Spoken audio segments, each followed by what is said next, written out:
This is the Action Movie Guys podcast, bringing you action movie reviews from across the decades, plus box office numbers and insight like never before. And now, your hosts of the Action Movie Guys podcast, Alex and Nate. What's up, everyone? Welcome to episode number 106 of the Action Movie Guys podcast. I'm your host, Nate. This is my co-host, Alex Figueroa. And this week, we are continuing on with our Arnold Schwarzenegger month, and we are reviewing a little movie called Last Action Hero. Now, Alex, how long has it been since you've seen this movie? Well, I'm not going to lie. The 4K came out, last year? Or earlier this year, I think. Yeah, I think so. That's when I saw it. But prior to that, it was years before I resaw it. Fair enough. I have seen this movie. You know, this is one of those movies that I'm a 90s kid. I grew up in the 90s and I watch a lot of 90s movies. And I didn't see this till later in life. I didn't watch it in the 90s. I didn't grow up with it. I saw it maybe 3 years ago. Like when it came out with the VHS slipcover Blu-ray, I watched it. And now this rewatch is the first rewatch that I have done since, and I watched it on 4K. So yes, this is a 1993 film starring Arnold Schwarzenegger and a lot of cameos, which we'll talk about in a moment. Yeah, some big names pop up here and there in this movie. And of course, directed by John McTiernan. There's a reteam from Predator between Arnold and John McTiernan. So with that being said, before we get into the review, you already know the deal. We're going to go over some box office numbers and some Rotten Tomatoes scores. Alex, how well did this movie do back in 1993? All right, so let's get right into it. Last Action Hero from 1993. Domestic, $50 million. International, $87 million. Worldwide, total of $137 million on a budget of $85 million. Oh. Opening night, $15 million. I had a big budget. I didn't realize it was so high. So I think that's why this movie's it's not considered a flop, but I think it's not considered like a huge movie for Arnold, you know? But the money is decent, but I think with that budget, it's pretty high. Okay, well, let's take a look at some critics and audience scores for this. So this one, pretty close. They're in the same ballpark. Critically, this sits at a 40% on Rotten Tomatoes. Critics weren't overly fond of it. Fans, 47%. So also not overly fond of it. Very interesting. What do you think? The numbers are kind of close, but not that high. Yeah, it's very weird. Like, I kind of knew when you're watching the movie that I felt like the critics wasn't going to be too crazy with this movie. But yeah, I'm very surprised with the audience score also, to be honest with you. So we're going to take a look because we're going to throw those scores right out the window, and we're going to let you know what we think about this movie. Now, Alex, lead character. Now, this is a funny one because this is Arnold Schwarzenegger playing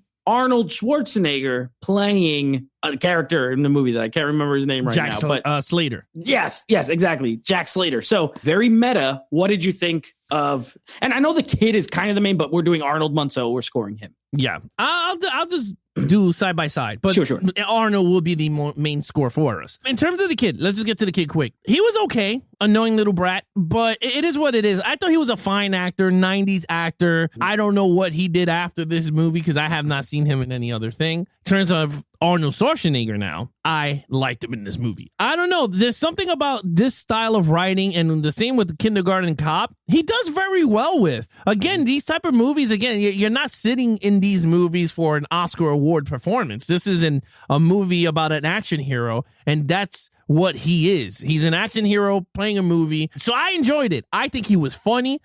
I think when he got angry, I thought he was great in his action sequences. I thought he was funny at times. I love the blockbuster scene when he goes in there. Was great. Yeah, that was like, there's a lot of, it's funny for a movie that's not highly praised in the critics audience. And a lot of people that I talk to, if we say Arnold Schwarzenegger, this movie's not right up there with like his numbers. You know what I mean? But there's a lot of memorable moments for me in this movie that I like. It's really good. So with that said, I gave him a 5. I enjoyed him in the portrayal as Jack Slater / Arnold Schwarzenegger / Arnold Schwarzenegger playing himself. So yeah, a 5. Yeah, you know what? I'm going to come right out and say this at the top of my review before we even get to anything else. I think this is one of those movies that very much deserves a reconsideration from a lot of people who maybe didn't like it when they saw it in the 90s. Yeah. Okay. I think it's a movie that with time is gotten better, in my opinion. So with that said, Arnold, the kid's fine. I agree with you. He's not annoying. Kid actors can be hit or miss for me. We already know that. I don't hate him, but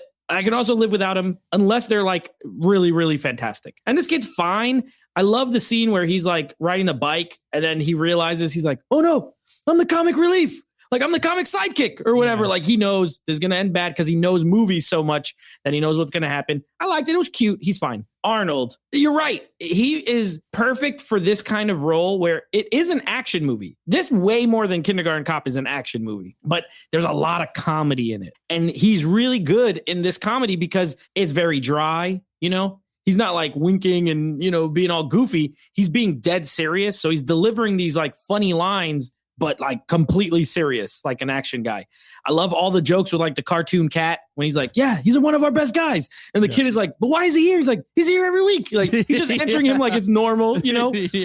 That joke I love. And I love the part when the dude from Amadeus, when they're talking and Arnold's like, he said you killed Mozart. He's like, Mo who? And he's like, Zart. I think his name is Mozart. Oh my gosh. It makes me laugh every time. I agree with you. I think this is a great role for Arnold Schwarzenegger. I don't know why it's not like, I mean, maybe it's not as iconic as some of his other ones because he's technically playing himself. You know what I mean? But it's like an exaggerated version. It's a wink and a nudge at the camera. I like him as well. I also give him a 5.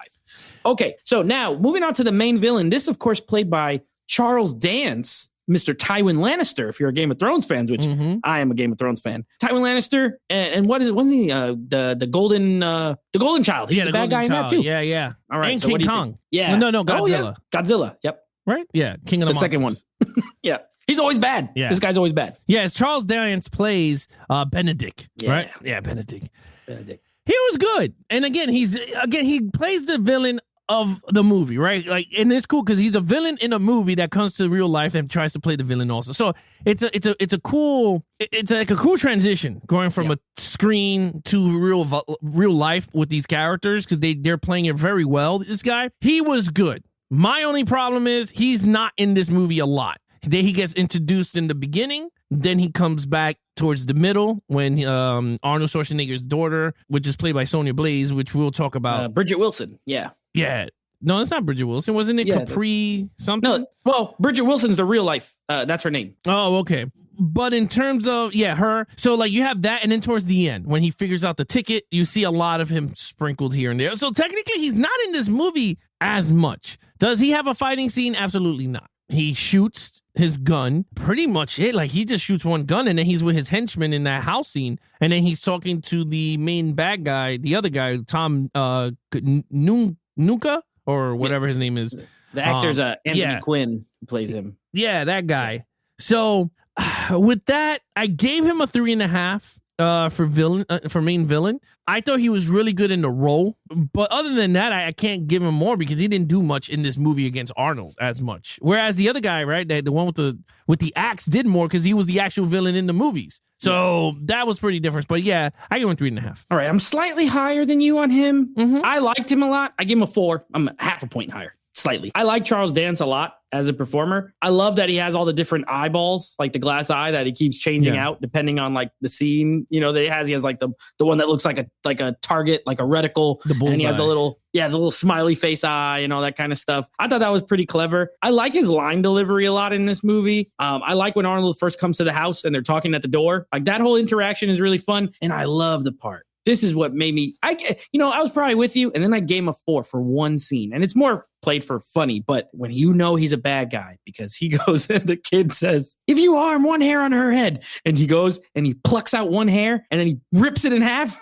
That scene makes me laugh every single time. It's like, this guy's dastardly. He did the one. No one ever in the history of film has harmed one hair on someone's head. This guy has done it. Automatic extra point for me. I'm definitely looking at more of like a comedic villain. You're right. Yeah. If this was a straight action movie, probably a 3. But because it's kind of that hybrid mix, I really enjoyed him. I gave him a 4. He was fun. Okay, action scenes. This movie has tons of action. And it's what's cool about this movie is that the action was played on fake action. Like it's a movie within a movie within a movie. Like it's intentionally over the top. Yes. And that's what I think worked so well with Last Action Hero. When when the kid gets transported into the film, that's where the action gets over the top. When Arnold gets out of the film, that's where the action switches and becomes realistic because he has to see the difference between movie, real world. So I liked it a lot. I love the transition. I prefer when he's in the actual movie because it is so over the top. Because the kid is like, dude, you can survive everything. He's like, no. He's like, no, I can't. Yeah. He's doing some ridiculous stuff, and I loved it. I thought it was good. I give the action a 5. I thought the action was very well done between the two worlds colliding into one. I thought it was really good. And again, Arnold nailed it. Even in my, I love the funeral scene. Yes. He's like, get me a doctor. And he's like, I'm a doctor. And then he knocked him out. He goes, the doctor fainted. He goes, I thought that was funny. But yeah, I gave it a 5. That was right before my favorite, the Mozart line. That was right at the same point. Yeah. Oh, man, that part's so funny. Yeah, look, this has some good action. And the funny thing is, like, it also has some cheesy action, but it's on purpose. Give me a movie that knows, it's self-aware. It does it on purpose. I'm okay with that. When it's bad and it's like they're trying to be good, but they do bad, that's not good. But when they're trying to be like over the top, and there's one shot I love in this movie. It's when the kid gets into the movie and he's in the backseat of the car and they're like doing the car chase. And there's a part where the car goes like flying off this thing and the camera is like on the back of the car. And it's this really cool, like almost a POV shot of the car. It's hard to describe, but it is really, really cool. It looks cool. So I was like, dang, I don't remember this scene, but you know me, I'm a sucker for like really well shot or cool looking action scenes. And I thought that was really cool. Something different. The car's kind of slanting and you're like flying down with the car. It was awesome. Other than that, you get a lot of explosions. There's dynamite in this movie. There's big guns, Desert Eagles. There's everything. There's like punching. There's a cartoon cat who shoots somebody. I agree. I'm a little under. I gave it a 4. I don't think it's like perfect for me, but it is really fun and really well done. And it makes you be like, wow, I can't believe this guy directed Rollerball, but also directed this movie because look how much better he could do when he has an actual script to work with. And good actors. And good actors. Yeah. When you have everything that you didn't have on Rollerball, look at how good. It's very good. All right. Storyline. Very clever storyline. Very unique storyline, very original storyline. This is not a storyline that you could go, okay, this was from this movie or that movie. This was actually the original story, which now, I'll hold that for overall. But in terms of storyline, look, I really liked it. I thought it was very cool, very Disney, if you know what I mean. It's a very Disney style of a movie. If you really think about it, like a Honey, I Shrunk the Kids type of movie. It's very early 90s, I think is what you're looking for. It's like, because it's PG-13, it's very 1993. Yeah, because I think Honey, I Shrunk the Kids was 92, 93 also, right? Or 91 maybe. Yeah, it was early 90s. Yeah, so like that's very up that alley. And I honestly, damn, I'm really dating myself. This is this is really like... That's right, I was around back then too. Yeah, that's funny. But it actually worked very well. This storyline is very unique. It hit everything in terms of plot points, right? They didn't over the top it. They didn't stretch it out. This was a very solid running time. I didn't get bored at times. Arnold had very great lines in this movie. They knew Arnold was the king of one-liners, and they exactly gave him what he needed. My favorite line in the movie when he goes, "Are you a farmer?" and he goes, kicked him, and he said, I'm gonna give you some acres, and he kicked him, and he flew. Nuts, and he goes like flying up in the air. He goes, "You must He's be like, here, have 10 acres." Yeah, he kicks him in the balls. He goes, "You must be a farmer. I'm gonna give you some acres." Like stuff like that was like so funny. Again, the whole Stallone as T2. He goes, "He's a great actor." You know what he's talking about? He goes, "No, that is you." But and then the funny thing is, Stallone in the poster actually looked pretty good in the T2. I'm not gonna lie. He looked like real. It was real. Yeah. I'm not gonna lie. If he was a robot at that time, I would have been, that would be cool. Like, Arnold T800, and then Stallone would have been like the T6 or 9. That would have been pretty cool. I'm not gonna lie. You put two robots together, but they're too late. But I give the movie a 4. Yeah. I think excellent concept, worked very well, great director, excellent writing. So they knew what they were doing. I'm right there with you, man. I also have the story at a solid 4. Now, here's the thing. This movie is ahead of a lot of these other movies that are doing this stuff and get all the credit, right? Like, this is to action films what Scream would be in a few years to the slasher film. Oh, yeah. Very self-aware, very like, let's take the tropes and, kind of do them, but also poke fun at them. Or a movie like Cabin in the Woods, or a movie like Tropic Thunder. This did it before all those movies did it. And while it wasn't a huge mega hit, I don't believe that a lot of those people didn't see this movie and say, hey, let's do something like that, but with these other genres. You know what I mean? So I think it was ahead of its time, to be quite honest with you. I think the storyline is very good. I don't think it's perfect. There's some elements that I don't love. Like, I don't love how the kid gets in the movie. Like this magic ticket that he just gives him, and all of a sudden he pops in, and then the other guy gets the ticket, and he could like go. Like, it's not super explained. It's like Harry Houdini. He was a real magician, and he had a magic ticket. They could have done something a little different, but either way, I think it's a great plot, a great premise. I love the jokes. I thought it was funny. I thought the action was good. It's never really serious. You know what I mean? Like, even at its serious moments, you know that it's a movie in a movie, so it's not that serious. You know what I mean? Like the scene on the roof with the kid, with the guy with the axe. That's kind of dramatic, but it's not really dramatic because it's a fake movie. So I really enjoyed it. I also gave it a 4. I think it's very solid, very well written, and very clever, to be honest. Yeah. Okay, overall, I think this movie still holds up. It's weird to say, right? With this type of comedy, this type of one-liners, you're absolutely right. This was ahead of his time in terms of filmmaking and type of script that was written.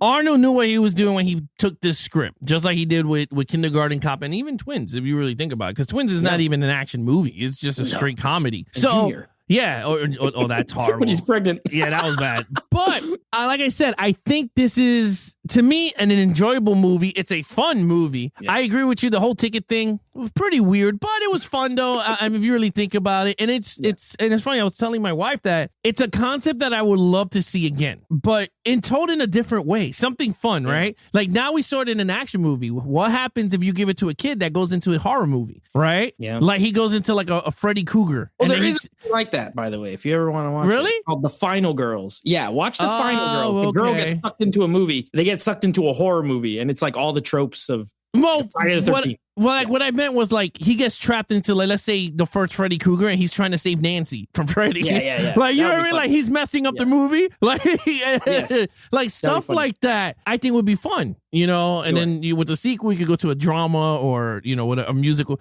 Anyway, it is what it is. But I think it worked very well. I liked it. I love all the cameos. And the thing that was so funny, the cameos happened all during the whole movie premiere. And then you had all of them in the cop, where you see the Cheryl Stone. Yeah, as Basic Instinct. She comes out of the Robert thing. Patrick comes out as the T-1000. Yeah, Danny DeVito. So as the cop, the animated cop. That's his voice. Cat. Yeah, the cat. And then you see him again when he's about to get his friend betrays him, when he's standing there with the hat and the wig. So I thought it worked very well. I thought this is a very solid, smart, fun movie, and thank God he could erase Rollerball from his his filmography.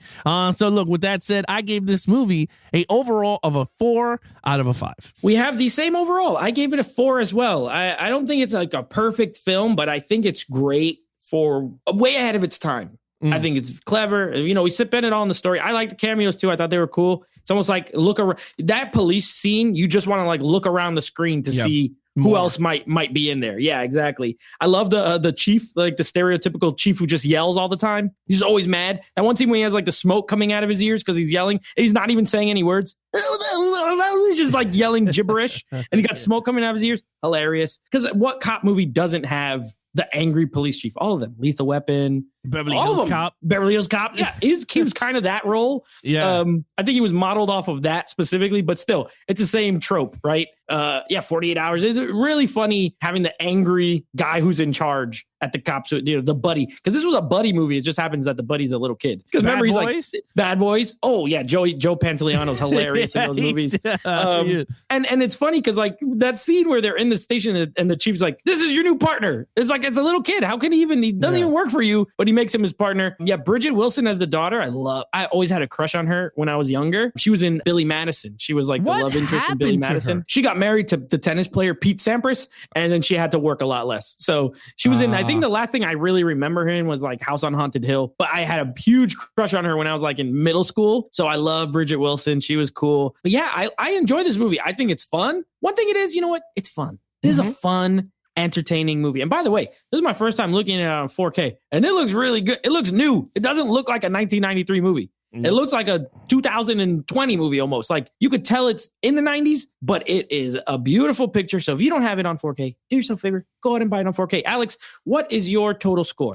My total score for this movie is a 21.5 out of a 25. Very nice. I'm at a 21 out of a 25. I thought it was, I think it's really good. I mean, if you're an Arnold fan, it's like a must. I feel like it's a must own if you're an Arnold fan. I think it's outside of Terminator, you know, as far like his franchises and things. This is really high up there for like a movie that you should probably own. All right. So that is Last Action Hero. We both liked it. I don't know what these critics are talking about or the audience. I don't know what they're talking about either. No. I think it's awesome. Reevaluate it. Give it another chance. Next week, we will be moving on to Underworld 3, Rise of the Lycans for our Underworld series, and our next Arnold movie. I know you're looking forward to this one. Another 90s movie. What a shock. True Lies, directed by one Mr. James Cameron, starring Arnold Schwarzenegger, Jamie Lee Curtis, and Bill Paxton in one of the most hilarious roles that, from what I remember, it was really funny. So that's what we're going to be reviewing next week. Yeah, you know, the only movie that's not out in higher definition. Not even on Blu-ray. I think it's on HD on Amazon Prime. So I'll probably watch it there. Most likely, yeah, pretty much. I'm going to rent it maybe. But no, other than that, guys, if you want to follow us on our social media accounts, please follow Nate over on Instagram at NateFlix Reviews. Check out the podcast with him and his friends